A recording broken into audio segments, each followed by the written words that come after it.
Selamat pagi, saya Alicia dari Bank BRI. Di sini saya akan menjelaskan tentang sejarah dan produk yang ada di BRI.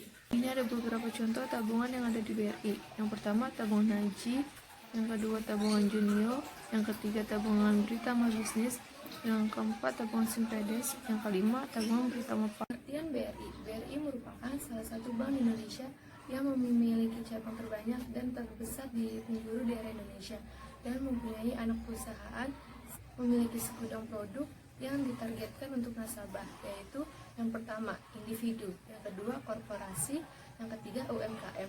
BRI didirikan di Purwokerto pada tanggal 16 Desember 1895.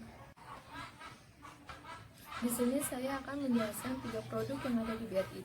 Yang pertama, tabungan Junio adalah tabungan khusus untuk semua anak yang ingin memiliki tabungan dengan fasilitas fitur yang menarik.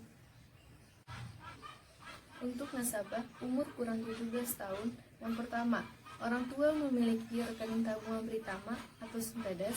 Yang kedua, mengisi form aplikasi pembukaan rekening. Yang ketiga, kartu keluarga atau akte kelahiran. Yang keempat, setoran awal minimal sebesar Rp250.000. Yang kedua, usia nasabah di atas 17 tahun. Yang pertama, mengisi form aplikasi rekening. Yang kedua, mengisi identitas diri. Bagi warga negara asing cukup dengan paspor dan KITAS. Bagi negara Indonesia cukup dengan KTP dan NPWP. Setoran awal sebesar Rp300.000. Yang kedua, Simpedes TKI. Tabungan ini hanya diberlakukan untuk TKI yang bisa dilayani di seluruh unit BRI. Syarat pembuatan Simpedes TKI.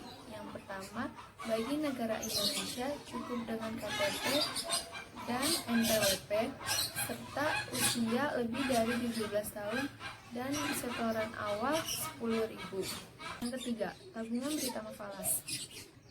Tabungan dalam mata uang asing yang menawarkan kemudahan transaksi nilai tukar yang kompetitif. Syarat untuk pembuatan tabungan Britama Falas. Yang pertama, mengisi formulir aplikasi pembukaan rekening. Yang kedua, identitas. Bagi warga negara Indonesia cukup dengan KTP dan NPWP. Saya mau membuat buku tabungan bisnis. Apakah bisa, Mbak? Bisa, Bu. Kebetulan di BRI ada tabungan Britama Bisnis karena Britama Bisnis ini memberikan keluasan transaksi dan kejelasan lebih dalam kecepatan transaksi dan keuangan yang lebih untung untuk nasabahnya, Bu. Untuk syarat pembukaannya ada 2. Yang pertama, nasabah perorangan cukup mengisi form aplikasi pembukaan rekening. Yang kedua, identitas diri. Untuk warga negara asing cukup dengan paspor dan KITAS. Untuk negara Indonesia cukup dengan KTP dan NPWP, Bu. Dan untuk nasabah yang kedua, untuk nasabah non perorangan cukup berbentuk badan usaha perorangan atau non badan hukum. Yang kedua, hukum kuasa pengelolaan rekening. Yang ketiga, untuk warga negara Indonesia cukup dengan KTP dan NPWP. Untuk negara asing cukup dengan paspor dan KITAS.